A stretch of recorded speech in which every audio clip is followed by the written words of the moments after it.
Title था marrying them right, ये एक ट्रेनिंग थी। मैरिंग देम राइट का क्या मतलब होता है?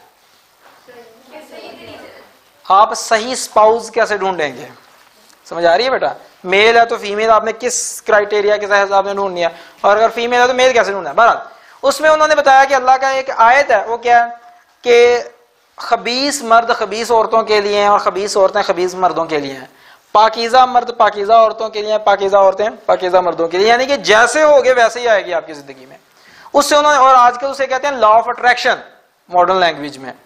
तो उसमें उन्होंने बताया कि जनाब बेस्ट वे क्या है, आप कैसे सिलेक्ट कर सकते हैं। उन्होंने कहा जी आप एक काम करें, आप लिस्ट बनाएं 5 जो आपको सबसे ज्यादा इंपॉर्टेंट लगती हैं कि ये मेरी वाइफ में, पोटेंशियल वाइफ में या so called may be husband में आपको चाहिए, वो चीजें 5 लिखें और उन्हें अपनी जिंदगी पर अप्लाई कर लें। क्या होगा, अल्लाह वो उससे मुतल्लिका जो चीज होगी, जो चीज से मुराद है जो शोहर या बीवी होगी, जो लड़की होगी, वो हमारी जिंदगी में आ जाएगी। समझ लीजिए इसे, जैसे आप में आना वैसे नहीं है। अब मेरे फॉर एग्जाम्पल क्या था, लिस्ट में सबसे टॉप पर था कि जनाब वो हर एक के साथ हंस हंस के गपशप लगाने वाली ना हो। जैसे आजकल की यूनिवर्सिटी वाली क्या कहती हैं, आई ट्रीट एवरीवन इक्वली। तो हमारे एक टीचर वो कहा करते थे, if you treat everyone equally then you treat no one specially and husband require special treatment. ठीक है जी। तो जनाब वो ये 4-5 चीजें जनाब और ऑपोजिट जेंडर में इन्वॉल्व ना हो, तो ये सारी चीजें मैंने लिखी अपने ऊपर अप्लाई की। मैंने कसम खाई हुई थी कि मुझे ऐसी लड़की नहीं चाहिए जो औरों में इन्वॉल्व हो, तो मैंने फिर खुद नहीं होना। समझ आ रही है बेटा बात की? सेम वे जनाब अगर एक लड़की है, उसे तो नहीं पसंद आएगा जनाब ऐसा लड़का जो जगह जगह पे मुंह मारता फिर रहा है, क्या उसे ऐसा अच्छा लगेगा? जो आज वो कहता है कि ना मैं तेनू वेख्या थे, मैं सोचा बस तेरे नाल ही ब्याह करना है, भाई वो कल को किसी और को देख के कह देगा। ये असल में हिस्ट्री जो है ना, वो कहते हैं प्रिडिक्टर होती है फ्यूचर का। जो बंदा आज आपको फॉर एग्जाम्पल किसी को भी देख के कहता है जनाब मैं तेनू वेख्या और मैं क्या, बस बेटा ये उसकी आदत बता रहा है। आपको पहले ये पूछना चाहिए, वो चुड्डू तेनू इन्ना में नहीं पता लगे, तुम्हें मुझ में सिर्फ यही चीज नजर आई, मेरी शक्ल ही बस।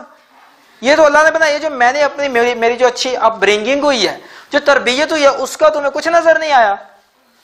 तो फिर क्या होता है, ऐसे मौके पे आपको समझ आना चाहिए कि ये आज मुझे कह रहा है, कल को ये किसी और को भी कहेगा। आज ये मुझसे बातें करता है, कल को ये किसी और से भी करेगा। समझ आ रही है? ये उसकी आदत है ना। और मैं आपको सिंपली बताता हूँ बेटा, जो लड़के जो होते हैं ना, जो आधी आधी रात को सारी रात पैकेजेस पे बात करते हैं और वो अपने वालिदैन को आमतौर पे नहीं बताते, उन्हें नहीं पता होता।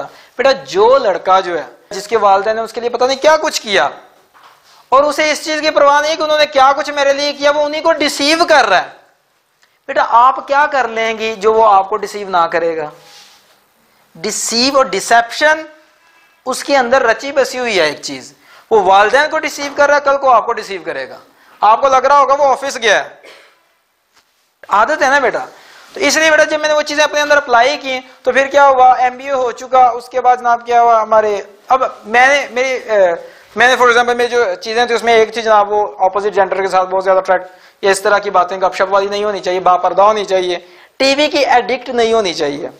ये बड़ा ना, सॉरी टू से आप में से ये बड़ा काम खराब होता है। जो देखते हैं ना ड्रामा, उन्हें भी पता चल जाता है ड्रामा करना कैसे है।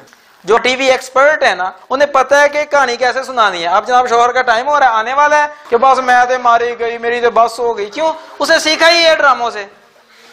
ड्रामे देखेंगे तो ड्रामा होगा ना बेटा। फिर तो आपको खुद नहीं पता चलेगा कि हम आहिस्ता आहिस्ता वही चीजें करते हैं जो हम देख रहे होते हैं, ऑब्जर्व कर रहे होते हैं। तो मैंने कहा नहीं होनी, तो मैंने फिर ये सारी चीजें पहले, मैंने ड्रामा खुद छोड़ा, मैंने टीवी खुद छोड़ा, मैंने फोन पे बातें, अगर कभी किसी दौर में गलतियां कोई हुई थी, अल्लाह ताला से माफी मांगी, तौबा की, आइंदा नहीं होगी। तो ये ना कि बंदा जितने भी गुनाह करके अगर लौटता है ना अल्लाह ताला की तरफ, माफी मांगता है, अल्लाह ताला हमेशा उसे रहम के साथ ही मिलते हैं, मर्सी के साथ ही मिलते हैं।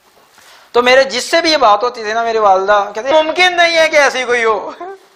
लेकिन मैंने सोचा यार कोई एकते होएगी। तो क्या हुआ कि उसके बाद मुझे हमारे डबल स्टोरी हमारा मकान था, नीचे वाला एरिया हमने जो दिया हुआ था, रेंट पे दिया हुआ था। तो वहां पे उनकी कोई सहेली वगैरह आई, और मेरी अम्मी जो है वो पहले ही उस सर्च में थी, माइक्रोस्कोपिक सर्च हो रही थी कि कोई मिल जाए। तो वहां पे उन्हें फील हुआ कि शायद ये ऐसी लड़की है। और उसके बाद जनाब उन्होंने बात की, जनाब आप कौन है, उन्होंने बताया। जनाब हालांकि फैमिली में तो ऐसी नहीं थी, बहरहाल तो वो आउट ऑफ फैमिली थी, उनके बारे में मजीद पता किया, मैंने इस्तिखारा किया, और एंड ऑफ द डे क्या हुआ, अल्हम्दुलिल्लाह आज मेरे 3 बच्चे हैं। ठीक है।